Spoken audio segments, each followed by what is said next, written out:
Good morning, everyone. I hope that you had a safe and happy Thanksgiving. My name is Sheila Wybrow, and I'm a member of the Board of Trustees of Tahoma UU Congregation. As we begin our gathering, I respectfully acknowledge that I speak to you from occupied Puyallup ancestral land.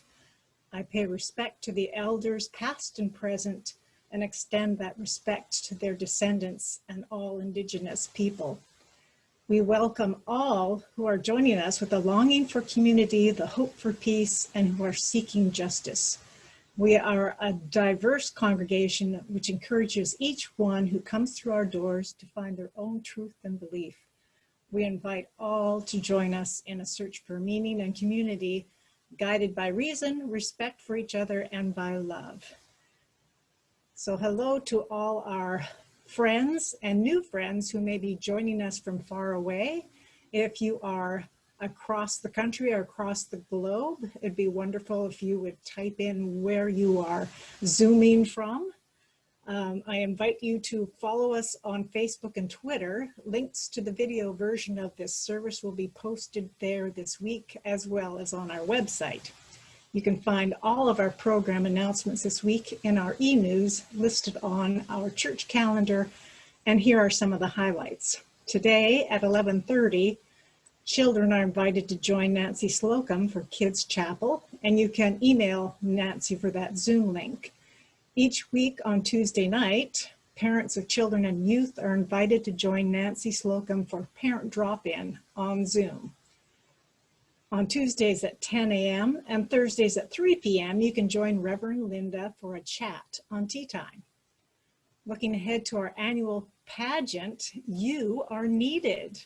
Volunteer to be part of our pageant. Singing is not required to take part in the recording of the 12 Days of Christmas, and no acting experience is required for being a player in the pageant. Only an ability to participate in the rehearsal for Holiday Pageant on Sunday, December 13th, and the Nativity Pageant on Sunday, December 20th.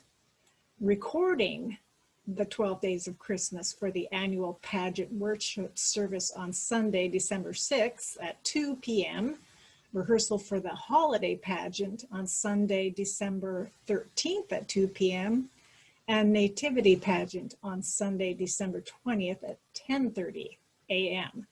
Lists for all these can be found in the weekly e-news or via the events on our church calendar.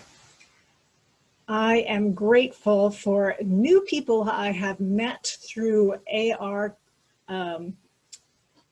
classes on Wednesday nights. I've met new people and have been enriched. And so I want to thank you for your financial support for our congregation that makes all of these programs possible. Our staff who create and facilitate programs, and the connections that we make through our congregations. So now let us prepare to gather in worship.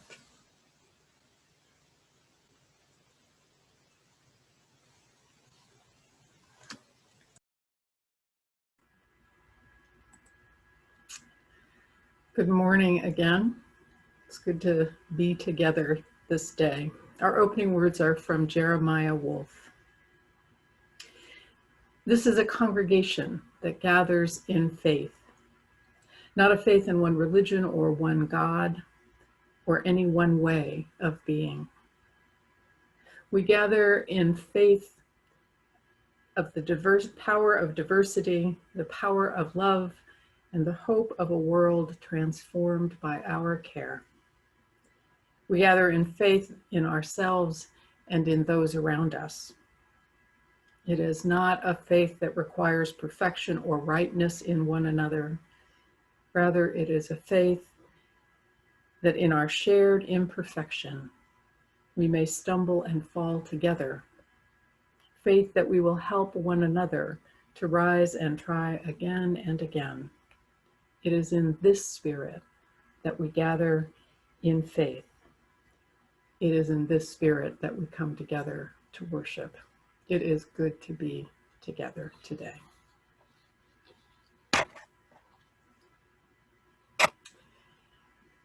As Nancy lights our chalice, I invite you to say with me the words for the lighting of our chalice. They are printed in the chat. We light this chalice in deep respect for the mystery and holiness of life, in honor and gratitude for those who have gone before, with love and compassion for those who dwell among us, and with hope and faith for the generations to come.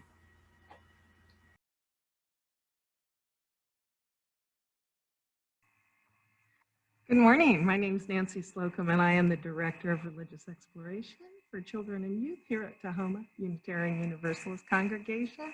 And this morning, we're going to start this time with a special announcement. And this is not an announcement for kids only. This is an encouragement to kids in the congregation and adults in the congregation. So I'm going to turn this back to Linda to talk a little bit about our December events. All right, y'all. So here's the thing. You heard in the announcements, if you were listening carefully, about our pageant that's coming up on December 20th. And as for those of you who have been at our pageant before know that typically it is done with no rehearsal. There is plenty of preparation in the background, but there's no usual rehearsal. And we cast the roles when people arrive in the morning. And while it's a bit, perhaps, well, it's a lot unscripted, and it can be a little crazy at times. It is, at least for me, one of my favorite times, one of my favorite services of the year. So to make it work online, we're going to have to do it a little differently, and we need you to step forward before the day of the service, because we're going to have to do a rehearsal because it's different on Zoom than it is in person. And we need you for two different things. One thing that we need you for is doing our traditional 12 days of Christmas.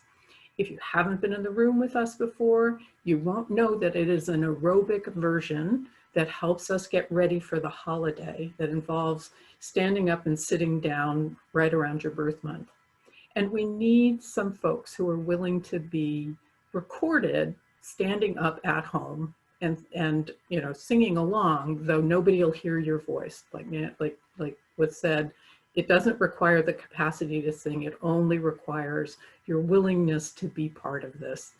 It's one of the best moments of the whole holiday season, is to sing the 12 days of Christmas together. So I encourage you to sign up to take part in that. We'd like to have everybody see each other's faces during this.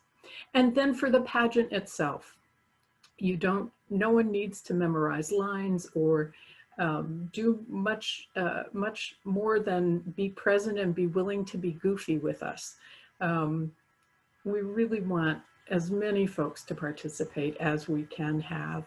And there are lots of opportunities for different roles, and Nancy can help you if you're curious about what you might do.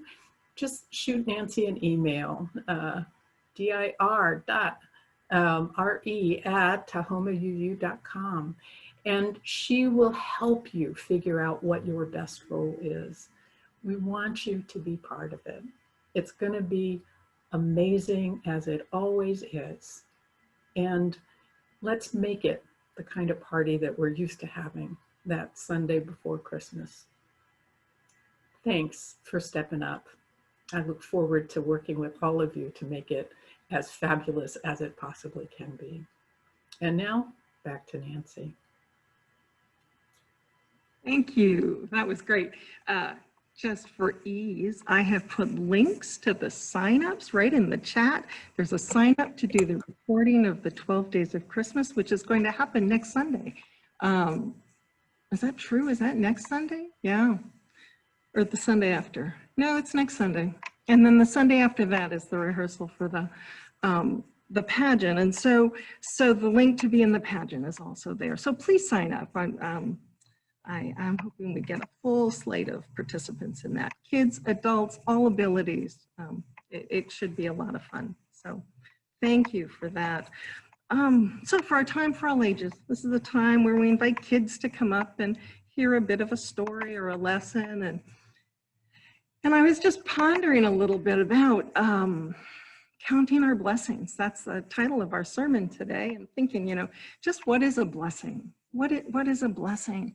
And another word that we hear used when we talk about blessings is talking about gratitude, being grateful for something. And it's I think simply it's just paying attention to the good things that happen in our lives.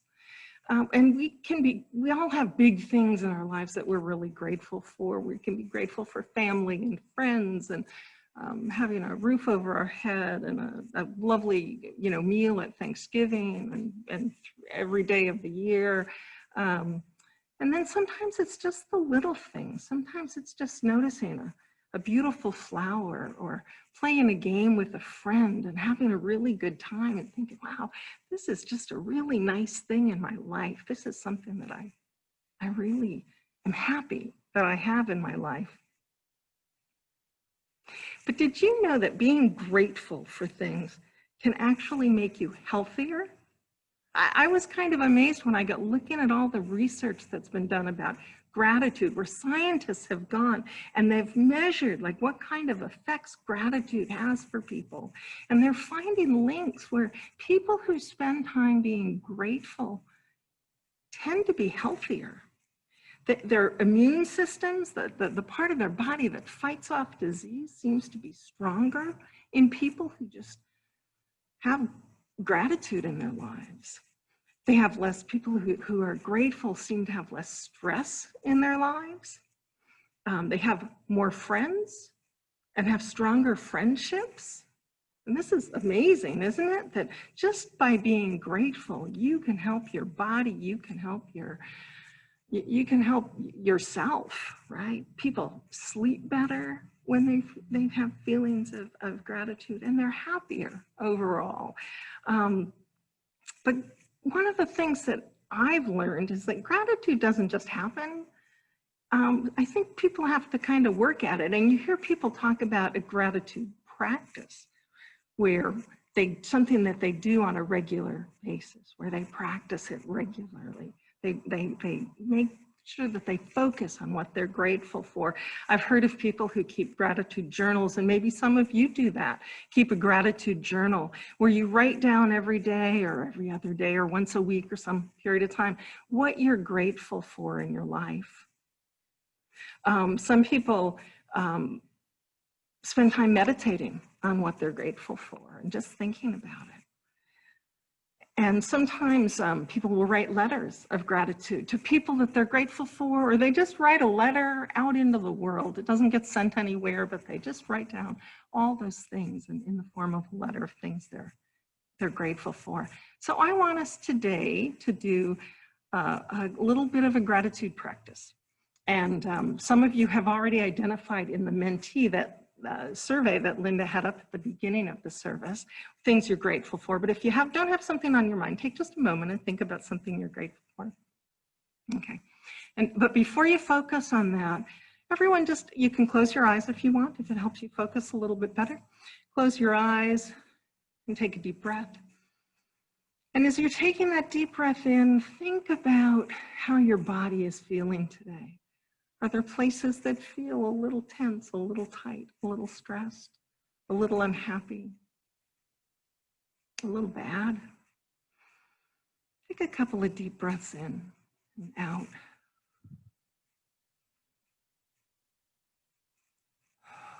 And now I want you to think about that thing that you've identified that you're grateful for. It can be something huge, or it could be something really small in your life, but you really feel gratitude for it. And I want you to just focus on that. And as you breathe in and breathe out, I want you to imagine that thing for which you're grateful landing right inside your body. Imagining it right in your body, and breathing in and breathing out. Breathing in, breathing out. One more deep breath in. And exhale.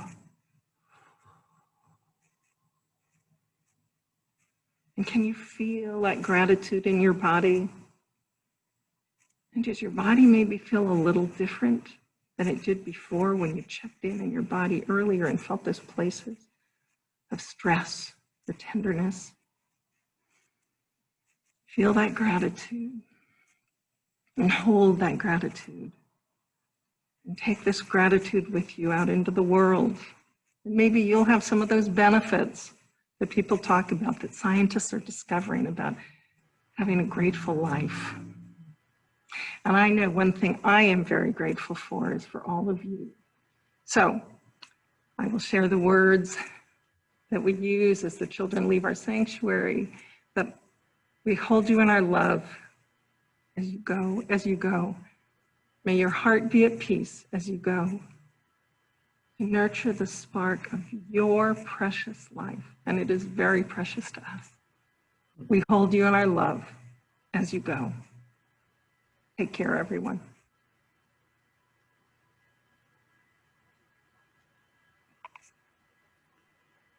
Every week we pause as a reminder and as an end to invite generosity from those of us who join us on a Sunday.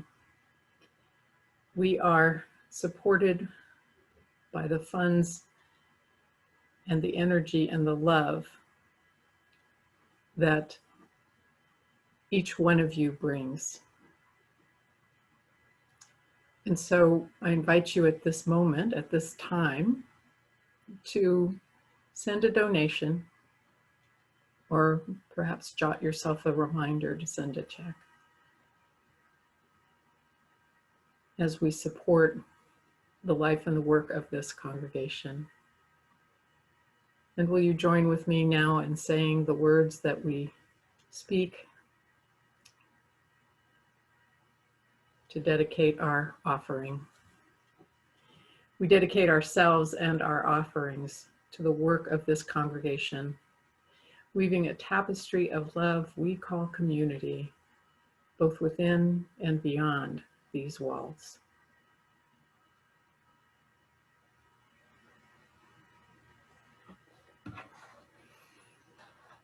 Our service has a bit of a different rhythm to it than it often does. So I'm going to offer a reading and then some remarks. Instead of our usual meditation at this time, we'll have our meditation later on.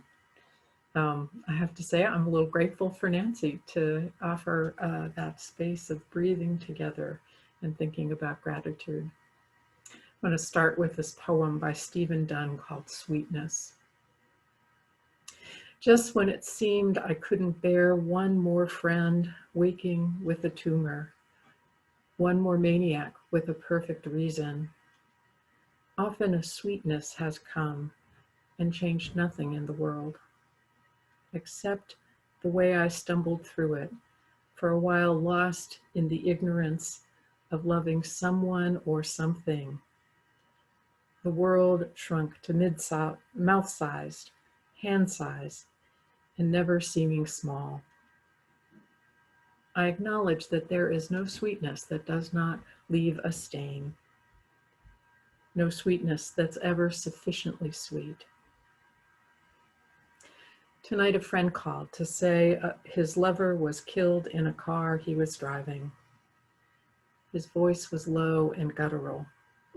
He repeated what he needed to repeat, and I repeated the one or two words we have for such grief. I did this until we were speaking only in tones. Often a sweetness comes, as if on loan, just stays long enough to make sense of what it means to be alive, and then returns to its dark source. As for me, I don't care where it's been or what bitter road it has traveled to come so far and to taste so good. This is a poem that I read most years as a part of our All Souls or Remembering services. And it is always an invitation to remember the sweetness of life after we have spent time reflecting upon our beloved dead. I think of it as a kindred practice to that of the Havdalah at the end of the Jewish Sabbath.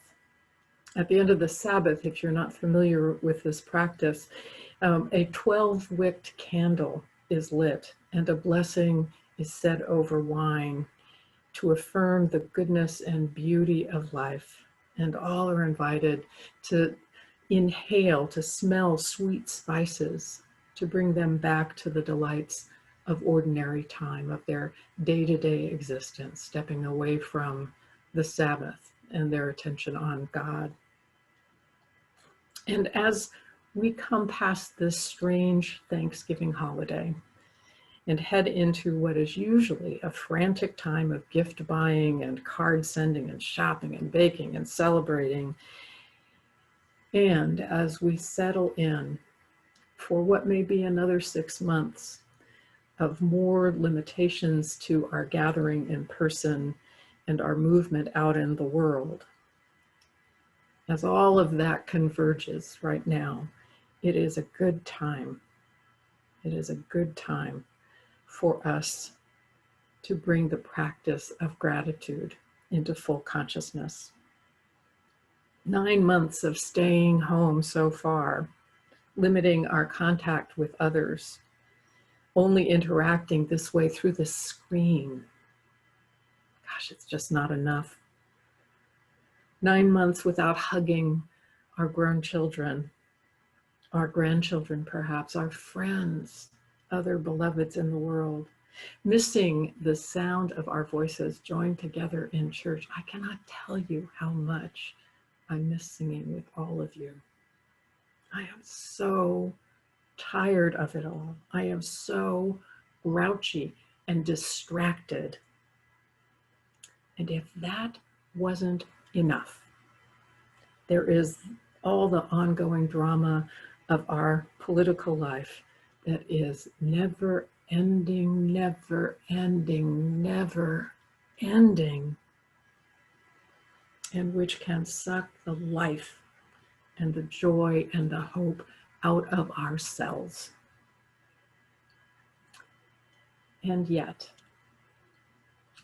my friends, sweetness comes to us through all of the distraction and noise and difficulty. A sweetness comes to us.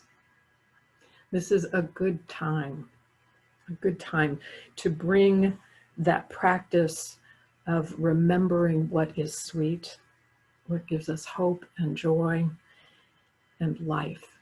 And so we are here to do that. We can't do it enough, I don't think.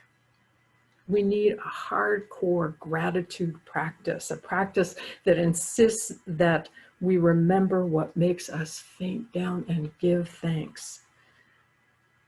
We must remember that which warms our body at its very core with pleasure. It allows us a soft breath and a moment of ease. It's important that we remember that.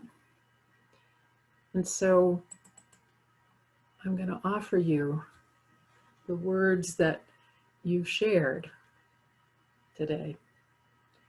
What are we grateful for? Now, it is possible while we are looking at this for you to go and offer some other words right there if you want to. We'll see them come up if you do that. What are we grateful for? Perhaps this would be a good moment to grab a piece of paper and write down what you're grateful for. Maybe the 3 or more words that you sent, maybe some other words that are there that lift you up, that make you feel grateful.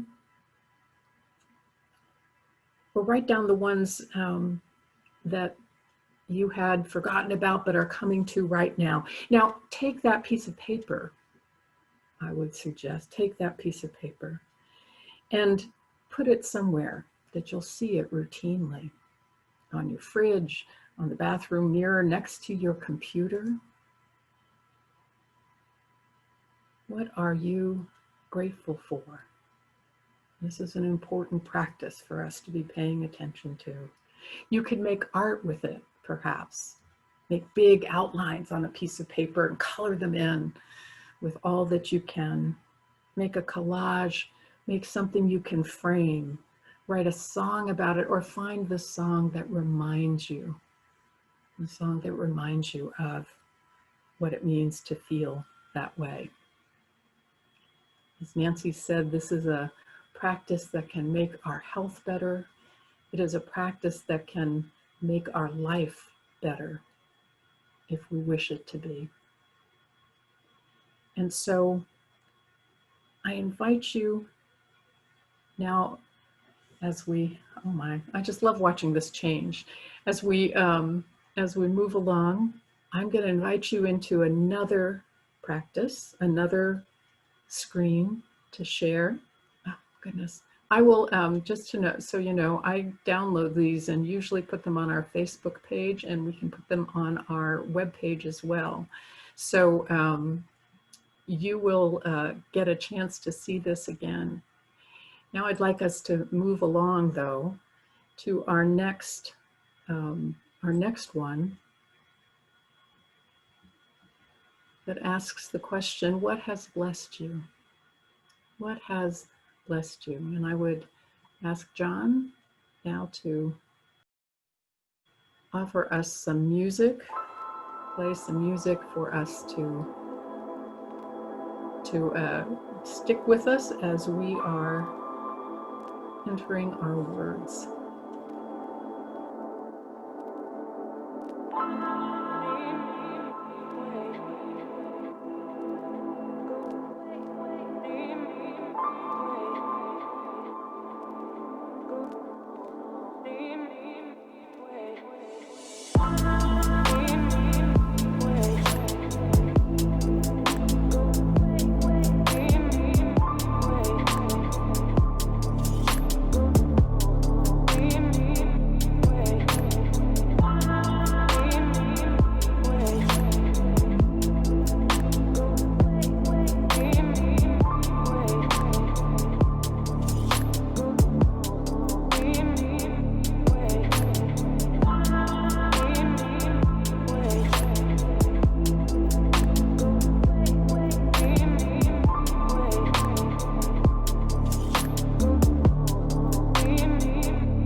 Thank you all for sharing so generously with what it is that blesses you in the world. I have a reading from Nancy Mayers from her book, Voice Lessons. She writes, and if you're very, very lucky, like me, I wrote to my daughter several years ago as she made her leisurely way from a Peace Corps stint in Zaire to Tucson to begin whatever came next. You'll wind up with a perfect life like me. I did and I do believe that my life is perfect, although I recognize that certain details of it, like my own advancing debilitation by multiple sclerosis and my husband's metastatic melanoma, might be seen from the outside to forbid such a status and even to mark me as, one, a Pollyanna, such a quaint term. 2, in denial, as pop psych speak would have it, or 3, to be blunt, out of my wits. The outside, however, never provides a good vantage point for study.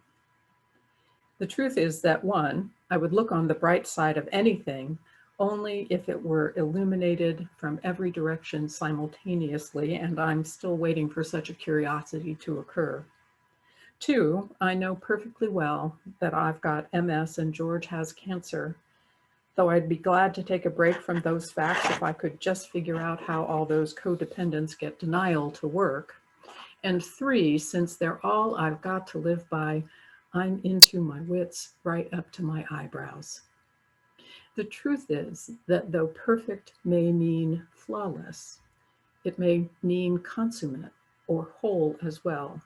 And in this sense, it is in this sense that I cherish my life as I could not, perhaps, without its flaws. That is, these force me to live daily at the potential end of the world as I know it. And so on any given day, my life must be as fully made as I can make it. Perfect.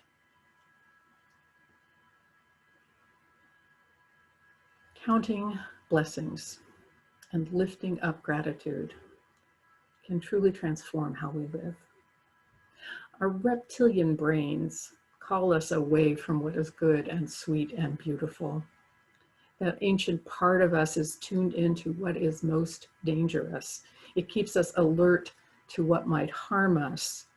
It is the wary and watchful part of us, the most frightened. Always vigilant and watching for danger, we have to be intentional to attend to beauty and goodness and wonder.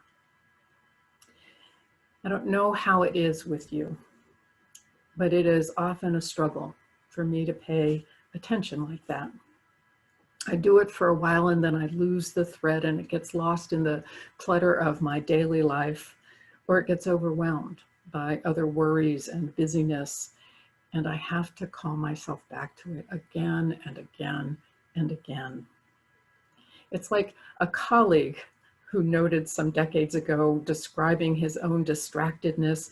I don't have what the Buddhists call a monkey mind, you know, that mind that is distracted and always in motion. I don't have a monkey mind. I have a King Kong battling Godzilla in a cactus garden mind. It takes me very often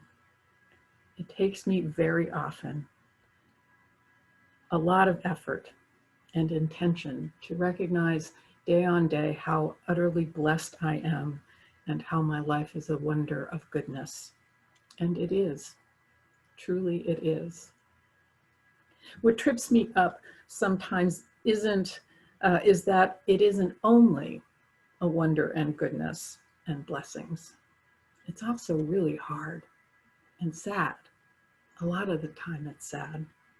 And I feel lost more than I wish I did. Bad things have happened. Bad things continue to happen that have a lot of impact on my life. Perhaps you know this too. The practice of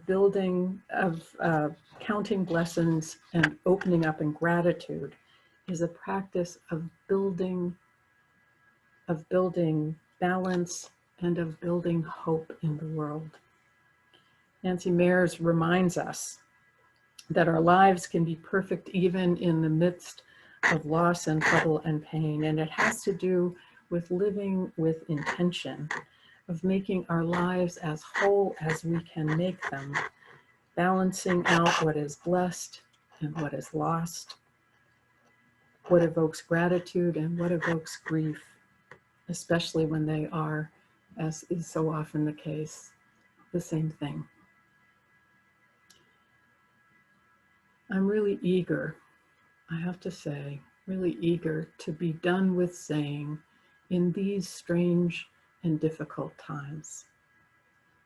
But as we continue in these strange and difficult times, I invite you to make a mindful effort to remember to pause for gratitude and to be on the watch for those blessings that sometimes drift by, and especially the ones that we forgive moment by moment. This breath that we breathe, the beloved people who are in our lives, and the possibility and promise of what lies ahead. I believe to the core of my being that there is always possibility and promise inviting us forward. And so I invite you now into a time of quiet and reflection and meditation as we move toward the end of our service.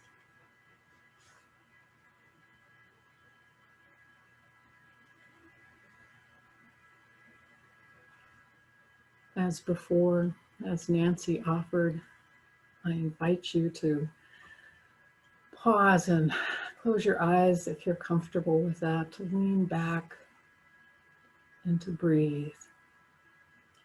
Deep, long breaths. Roll your shoulders up, and let them drop. Relax the muscles across your face. Loosen the tightness along your spine. And be. Simply be in this moment. The weight of the world will always be there. In these moments, let it go. Loosen your grip. It will be waiting for you when you're done with these few moments. As you continue to breathe in and out, fill yourself with the sweetness of being. The touch of your hand, your name spoken in love, the colors of the sky in all its phases, pastels of sunrise and sunset, gray, brilliant blue, or soft white, and the color of rain.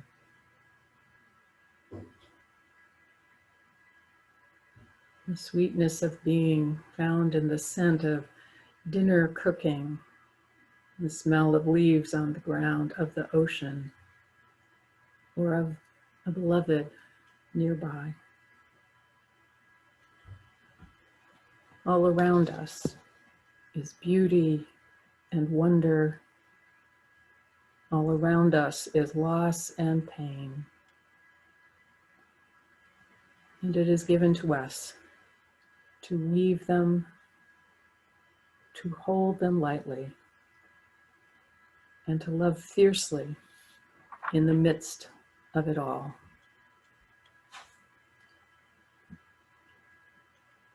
Let us pause and breathe together, my friends.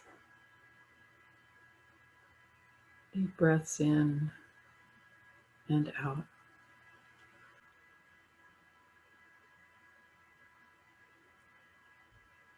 So may it be, my friends. Amen and blessed be. These words from Robin Kimmerer. Even a wounded world is feeding us. Even a wounded world holds us, giving us moments of wonder and joy.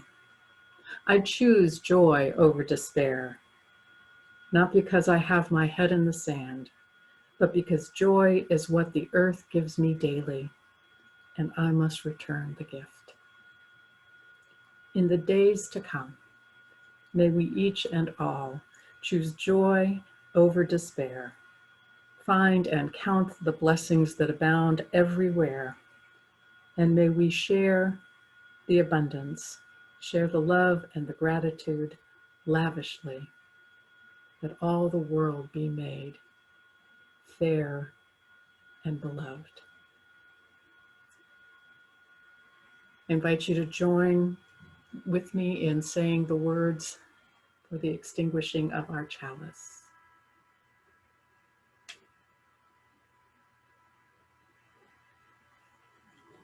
The extinguishing of our chalice. There you go, Nancy. Thank you. I'm not sure they made it into the into the chat. No worries, Nancy. It's okay. We're gonna get there. Those of us who know the words by heart will say them, and those of you who don't may enjoy the words nonetheless. We extinguish this flame. Oh, go girl. We extinguish this flame, but not the light of truth, the warmth of community, or the fire of commitment. These we carry in our hearts until we are together again. Amen, and so may it be. Join in the singing of our closing blessing song. From you I receive, to you I give. Together we share, and by this we live. From you I receive, to you I give. Together we share, and by this we